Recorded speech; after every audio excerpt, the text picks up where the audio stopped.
Welcome to the Deep Dive, where we take complex corporate transformations, stack up the research, and pull out the essential knowledge nuggets you need to be well informed. Today, we're tearing open the playbook of Tetra Pak. You know, the Swedish industrial titan famous for its aseptic cartons. For decades, if you thought of Tetra Pak, you thought of reliable food packaging. I mean, they made milk and juice available all over the world. Their business was a textbook industrial strategy, what people often call the razor and blades model. You sell the specialized, expensive production equipment, that's the razor, and that generates this reliable, recurring revenue from selling the actual packaging material, the blades. Service in that old model was simple. It was just the necessary cost of doing business, making sure the equipment ran so the cartons kept moving. But that world is just gone. We are looking at a really radical pivot here. Tetra Pak recognized that simply being a reliable product supplier was, well, a diminishing advantage. Their transformation involves shifting completely from that product-centric model to a service-driven, digitally enabled solutions provider. So for you, the listener, our mission today is to unpack the triggers that forced this global giant to change, the technology they leveraged, and maybe most importantly, how they shifted their entire business model. They went from selling hours of maintenance to guaranteeing measurable performance outcomes. This is what the industry calls servitization in action. So why fix something that wasn't, strictly broken? Why did the undisputed leader in food packaging need to overhaul its core strategy? Let's start with the market. Right. Because competition got aggressive and fast. The primary pressure came from encroachment on really two fronts. First, the intellectual property, the patents around the core packaging, they expired. And that allowed rivals, including these smaller, really aggressive non-system suppliers, to offer compatible materials. So the blades for their razor? Exactly. And second, the spare parts business, which was traditionally very lucrative for them, it got undercut. Third-party vendors started using affordable new technologies, like advanced image recognition, to provide generic, cheaper replacement parts. That just erodes your differentiation. I mean, if a customer can get a reliable replacement part elsewhere for less, simply owning reliable equipment is no longer enough to win. It's not. And at the exact same time, their customers, we're talking the massive global food and beverage manufacturers, they were facing these immense new pressures. They needed more than just a vendor, right? They needed a real partner. Precisely. Those customers were struggling to meet the intense demands of the modern consumer. Things like cost reduction, traceability from farm to shelf, increased product variety. They didn't want a report detailing which service activity was performed. They demanded guaranteed outcomes. An executive captured it perfectly. They wanted throughput guaranteed, higher productivity metrics, and a demonstrable reduction in their total operational costs. The burden of risk was fundamentally shifting from the manufacturer to the supplier. And what truly enabled this transformation, acting as both a threat and a huge opportunity, was the sudden maturity of digital tools, the rise of Industry 4.0. Yes, the parallel advancements in the Internet of Things, or IoT, sophisticated AI, augmented reality, and massive cloud computing power. It meant that truly proactive, data-driven service was suddenly feasible and scalable. For a company like Tetra Pak, whose heritage is rooted in operational excellence, this was seen as the natural next step, but also a mandatory one. If they didn't do it, someone else would. If they didn't leverage data to move beyond scheduled maintenance and become predictive, a competitor certainly would. That technological trigger really pushed them. So to manage this immense shift, Tetra Pak leadership defined three interlocking strategic priorities. First, they focused on achieving a step change in quality and performance by using data across their entire supply chain, from material production all the way to installation.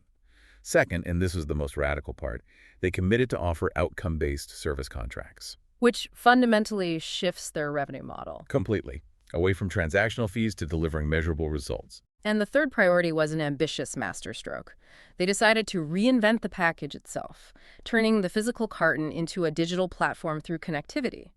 But to execute all that, they had to change themselves first. And that required creating a dedicated digital program office, or DPO, back in 2017. But wait, for a legacy engineering firm, turning equipment data into a centralized asset, that must have been a monumental task. How did they handle the complexity of unifying data from decades-old machines, especially when their traditional IT structure was built for stability, not for speed? That is the critical organizational insight right there. Tetra Pak's traditional IT was centralized, it was cautious, and it was dominated by an SAP-first mentality. Meaning everything had to be slow, rigorous, stable? Exactly. Long-term stability and governance over speed. The DPO was explicitly set up to be agile and separate from that cautious structure. It was basically an entrepreneurial unit empowered to pilot new technologies rapidly, to fail fast and scale what worked without getting bottlenecked by that legacy governance.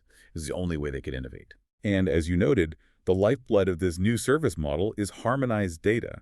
So they quickly established a Data Science Center of Excellence, or COE.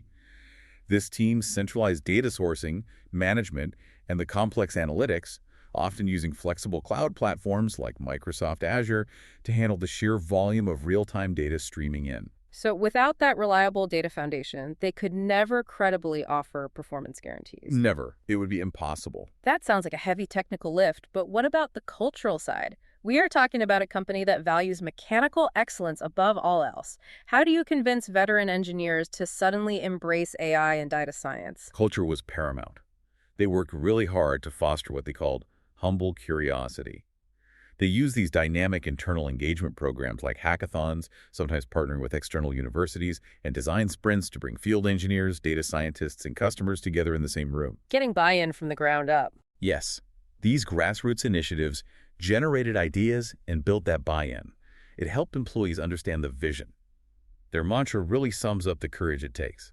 You have to dream big, start small, but most importantly, you have to start. And this brings us to the core business model shift, moving from simple maintenance contracts to selling guaranteed performance outcomes. This is a high-stakes strategy because it requires Tetra Pak to formally share the financial risk. If they miss their agreed-upon performance targets, they share the pain through reduced fees or even direct compensation. That's a massive commitment. It requires absolute faith in their technology, and this is where their flagship performance contracts come in.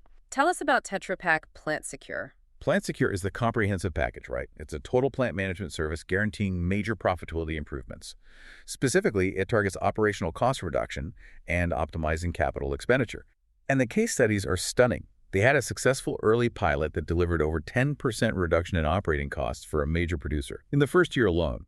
That's efficiency driving real financial impact. And then there's the more focused model, Tetra Pak Plant Perform. This targets improvement in a single specific key performance indicator, a KPI.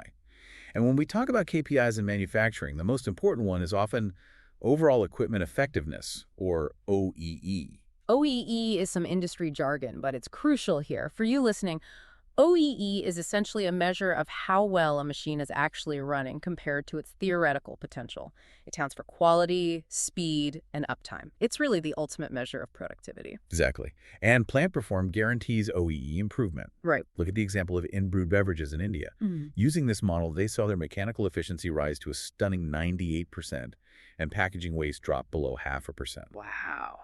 And that translated to an annual saving of 184,000 euros for the customer. That saving is a direct result of their predictive, data-driven optimization model. Right. What's truly revolutionary about these guarantee models, and I think this is a key point, is that they are often vendor agnostic. This is the critical competitive advantage. To achieve the holistic outcome the customer wants, maximizing throughput Tetra Pak often has to optimize non-Tetra Pak equipment. Sometimes even a competitor's machine. Sometimes even competitor's machine, if that component is the bottleneck for the customer's total plant outcome. They are prioritizing the customer's profitability over their own equipment sales.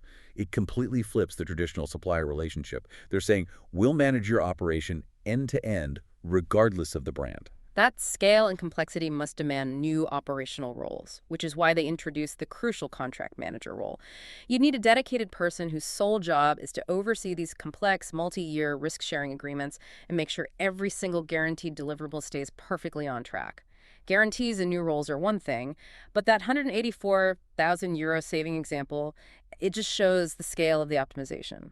So how does Tetra Pak fundamentally manage that immense risk? What is the engine, the technology that actually lets them promise 98% efficiency? The ability to guarantee outcomes hinges entirely on their digital maturity. The foundational element is this massive IoT connectivity and data infrastructure. By the late 2010s, something like 70% of Tetra Pak's global installed equipment was streaming vast quantities of real-time data back to the cloud. This created a persistent, dynamic digital twin of each customer's physical operations. And this digital twin then feeds directly into their advanced analytics and predictive maintenance systems. So instead of waiting for a breakdown, the data lets their machine learning algorithms predict failures before they happen, which lets them optimize maintenance schedules and drive that crucial OEE increase. Here's a fascinating detail that really illustrates the power of this. The data helped them solve a really elusive quality issue, imperfectly folded carton corners. This was a persistent problem that often led to wasted packaging and product. That is the critical takeaway. This wasn't just fixing a simple mechanical flaw. This was solving a highly complex problem that had defied decades of human engineering intuition. They leveraged high-speed image recognition on the packaging lines and correlated that visual data with machine settings, material data, even ambient factors like temperature across the entire global supply chain. So they're pulling in everything. Everything. And by processing millions of data points, the AI uncovered these subtle patterns that human troubleshooting teams could never see, leading to a huge and lasting reduction in defects. And to address the human interaction and efficiency layer, especially during unpredictable times, they invested heavily in remote and augmented reality support. Yes, field technicians now use mobile apps and AR headsets, things like the Microsoft HoloLens. This lets them get real-time guidance, view digital overlays, and collaborate live with remote experts anywhere in the world. It drastically minimizes the mean time to repair. And lets a less experienced local tech handle a complex issue with expert supervision. Exactly. It ensures global uptime no matter what travel restrictions are in place. Finally, we should talk about connected packaging, taking that digital element right to the end consumer. Right. By embedding unique QR codes on every single physical carton, the package becomes an interactive information carrier. Consumers can scan for recipes or sustainability facts, which is great for engagement. But for the manufacturer, it's a game changer. It provides item-level traceability tracking ingredients from source to shelf leveraging concepts like blockchain. They even had pilots with IBM Food Trust. So it makes the package smart. It provides data for the entire value chain. So if we look at the scorecard, what are the clear payoffs for the customers who embrace this servitization model? The benefits are compelling. Higher uptime and efficiency is the immediate one. For example, one North American dairy increased its capacity utilization by 11% without buying a single new piece of equipment. Wow. They also gain predictable costs because the risk is shifted to Tetra Pak, reducing their total cost of ownership. And finally, they achieve reduced waste and improved quality, which directly supports ambitious sustainability goals. And for Tetra Pak itself, the transformation was a massive strategic win. They achieved significant differentiation. They repositioned themselves as a high-value solutions partner and earned accolades like the Servitization Innovation Leader of the Year 2025. And crucially, they achieve stable, recurring revenue. Those multi-year service agreements minimize reliance on cyclical capital equipment sales, which gives them financial resilience. Plus, the real-world performance data streaming back from the installed base creates this powerful, constant operational feedback loop. Which informs the design of their next-generation equipment. It's a self-improving system. But no transformation of this scale is without massive hurdles. You mentioned trust and culture. How did they get over that inherent resistance? The challenge was immense, especially with customer adoption and trust. They had to overcome that initial wariness of sharing deep operational data with a supplier and the uncertainty around these new outcome-based models. They addressed it by starting small, running successful, transparent pilots, ensuring robust security protocols, and most importantly, demonstrating genuine risk sharing. They had to prove it wasn't just about selling more service. Right. They were investing in the customer's long-term profitability. And on the internal side, the necessary cultural change meant transforming the mindsets of long-serving sales staff to sell value and ROI rather than just parts and maintenance hours. The whole organization had to learn to trust the data analytics over mechanical intuition. So what does this all mean for you? Tetra Pak achieved a true holistic servitization model, a real win-win that redefined its role in the industry. And they did it by relentlessly focusing on customer outcomes and leveraging digital tech like IoT, AI, and AR to scale their deep expertise. The transformation was strategic, technological, and perhaps most difficult, cultural. And this shift from selling a product to guaranteeing its performance is a global macro trend. It proves that deep domain knowledge of a customer's operation, when powerfully augmented by digital tools, creates the new competitive moat. Knowledge of how a machine runs is now more valuable than the machine itself. Indeed. Tetra Pak's current advantage lies in combining 6 decades of food production expertise with cutting-edge digital tools. But looking ahead, you have to wonder, will they be able to maintain that edge? Or will competition arise from pure technology firms now offering AI-driven optimization solutions that could potentially leapfrog traditional manufacturing service providers? That is the real challenge. Who owns the data and who owns the algorithm? Something for you to consider and explore.